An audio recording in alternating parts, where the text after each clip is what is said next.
Hello my dear students, welcome to Batham class.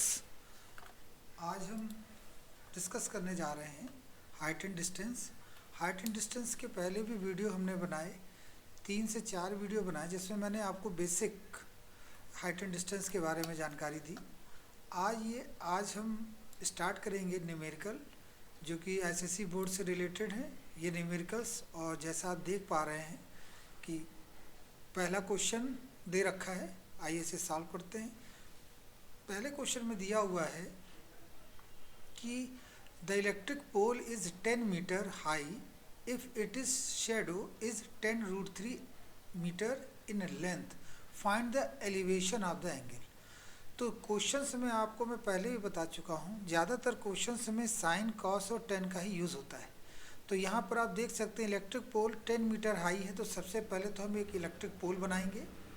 तो electric pole के लिए हम एक इलेक्ट्रिक पोल को जनरेट करते हैं। इलेक्ट्रिक पोल के लिए एक लाइन ले लेंगे, लाइन को हमने ये ड्रॉ किया, ये हमारा इलेक्ट्रिक पोल हुआ। एक और लाइन हम ड्रॉ कर लेते हैं, ये हमारा इलेक्ट्रिक पोल हो गया। ठीक है, तो 10 मीटर हाइट है, इसकी हाइट कितनी है बच्चों? 10 मीटर। तो ए बी आपका इलेक्ट्रिक पोल है जिसकी हाइट है 10 मीटर। और अगर सन इधर होगा, सन अगर इधर होगा तो जो शेडो होगी उसकी इस तरफ आएगी। तो जो शेडो हो वो 10√3 है। तो हम इस लाइन को थोड़ा सा और आगे बढ़ा देते हैं, ए बी सी, क्योंकि थोड़ा सा हाइट से ज़्यादा होना चाहिए। तो ये 10√3 है। तो क्वेश्चन में पूछ रहे हैं कि एंगल ऑफ एलिवेशन बताओ। एंगल ऑफ एलिवेशन बच्चों होता है हॉरिजॉन्टल से ऊपर की ओर देखना। तो हॉरिजॉन्टल से ऊपर की ओर हमने देखा तो सन का एंगल ऑफ एलिवेशन हमने कहा थीटा है। तो हमें इस वैल्यू को पूछा जा रहा है कि एंगल ऑफ एलिवेशन कैसा होगा। तो आपको यहाँ ये चीज़ें डिफाइन करनी पड़ेंगी, कौन चीज़ क्या है। तो आप लिखेंगे given that A B B a pole, A B B a pole and C A is a shadow of pole AB। ठीक है बच्चों, तो जब परपेंडिकुलर और बेस की बात हो तो ट्रायंगल में हमेशा हम क्या लेते हैं? 10। तो हमने यहाँ लिखा tan theta equal to 10 perpendicular upon base. ये 10 कट जाएगा और कितना आएगा बच्चों? 1/√3। आपको हमने पहले ही टेबल याद करवाई थी जिसमें आपको पता होगा थीटा किस, tan थीटा किस एंगल का मान 1/√3 होता है? तो वो होता है 30 डिग्री का, 30 डिग्री। तो कुल मिला के एंगल ऑफ एलिवेशन जो होगा बच्चों, फर्स्ट क्वेश्चन हमने आपको बता दिया कितना होगा, थीटा 30 डिग्री। अब आइए सेकंड क्वेश्चन देखते हैं। सेकंड क्वेश्चन में क्या लिखा हुआ है? सेकंड क्वेश्चन में लिखा है the angle of elevation of the top of the tower from a point on the ground.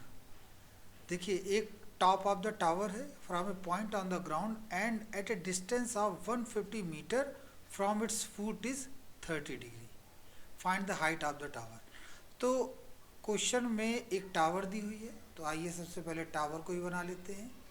Tower को बनाया हमने, ये टावर हो गई, और ये टावर है, और टावर में ग्राउंड से 150 मीटर दूरी पर, फुट है ना इसका, फुट, ये फुट है। ए बी एक टावर है बच्चों, ए आपका फुट हुआ। तो यहाँ से कितने मीटर? 150 मीटर की डिस्टेंस पर। तो हमने एक 150 मीटर की डिस्टेंस खींची और वो हो गई सी ए। तो ये ग्राउंड ही होगा बच्चों। तो यहाँ पर सी पॉइंट से जो एंगल ऑफ एलिवेशन है, हमेशा देखिए एंगल ऑफ एलिवेशन कहाँ बनता है? ऊपर की ओर। ये देख लिखा एंगल ऑफ एलिवेशन 30 डिग्री। तो यहाँ से हमने इसको देखा तो कितना बनेगा बच्चों? 30 डिग्री। 30 डिग्री हो गया। Find the height of the tower correct up to 1 decimal places. तो ये आपको दे रखा है 150, और ये हाइट आपसे पूछ रहे हैं। फिर इस एंगल में हम क्या ले लेंगे? tan 30। तो हमें लिखना पड़ेगा triangle A B C, tan 30 is equal to perpendicular upon base. तो अब tan 30 की वैल्यू तो आप जानते हैं 1/√3 होता है, h अपॉन 150, और आगे से हम सॉल्व कर लेंगे तो h is equal to 150 upon √3।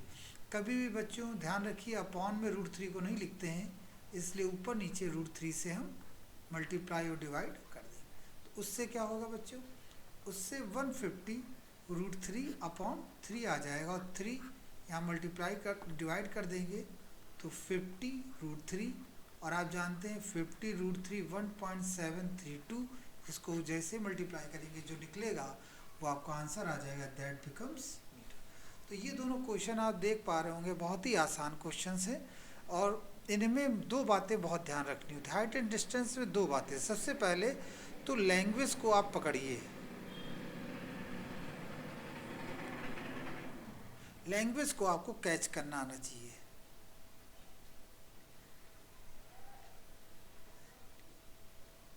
Language को आपको कैच करना आना चाहिए और आपको डायग्राम में, जो भी डायग्राम में बना हो वो क्या चीज़ शो कर रहा, मतलब वो लैंग्वेज लिखनी, लैंग्वेज को कैच करना आना चाहिए और प्रॉपर डायग्राम होना चाहिए।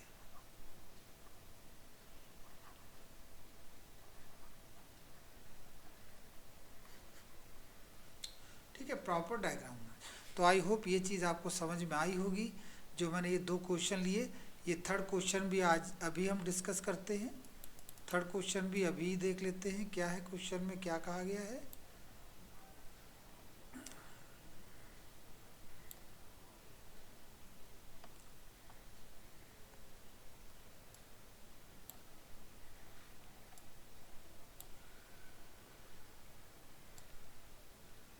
देखिए थर्ड क्वेश्चन में दे रखा है यहाँ पर बच्चों, थोड़ा सा चेंज कर देते हैं कलर को। थर्ड क्वेश्चन में बच्चों दे रखा है यहाँ पर, अ ladder is placed against A wall. एक लैडर, एक सीढ़ी है जो against A wall such that it just reaches the top of the wall. तो ये टॉप ऑफ द वॉल तक जाती है, ठीक है। The foot of the ladder is 1.5 metre away from the wall. Away from the wall मतलब wall से वो 1.5 मीटर की दूरी पर। फिर से वो पढ़ते हैं, the foot of ladder is 1.5 metre away from the wall. तो सबसे पहले डायग्राम बनाते जाते हैं, वैसे वैसे सीखते जाएंगे। तो ये हमने बना दिया आपका ये एक लैडर हो गई, ए बी एक वॉल है और एक लैडर ऐसी है जो केवल इसकी हाइट तक जाती है, ठीक है। और वो कितने मीटर दूर है, 1.5 metre away from the wall, 1.5 metre away from the wall. And the ladder is inclined at an angle of 60 degree. आखिर अगर लैडर होगी तो किसी न किसी एंगल पर वो इंक्लाइंड ही होगी, तो वो हमने incline 60 degree. Find the height of the wall. अब बच्चों ये आप समझ गए होंगे क्वेश्चन में क्या किया जाएगा। दिखने में तो क्वेश्चन 3 लाइनों का था, लेकिन ये क्वेश्चन काफ़ी आसान है। यहाँ पर हम क्या लिख देंगे, tan 60 is equal to h/1.5। tan 60 की वैल्यू आप जानते हैं √3, h/1.5, h is equal to 1.5 √3। और जैसे ही हम इससे मल्टीप्लाई कर देंगे जो निकलेगा वो आपका आंसर आ जाएगा। बस इसमें आपको ध्यान ही रखना है बच्चों कि इसमें क्या डिफाइन हो रहा है वो आपको लिखना पड़ेगा। सच दैट जैसे ए बी वॉल है आपकी और सी बी जो है वो एक लैडर है। आई एम श्योर ये 3 क्वेश्चंस आपको क्लियर हुए होंगे। नेक्स्ट वीडियो में हम इसके आगे के क्वेश्चंस लेंगे। Thank you very much.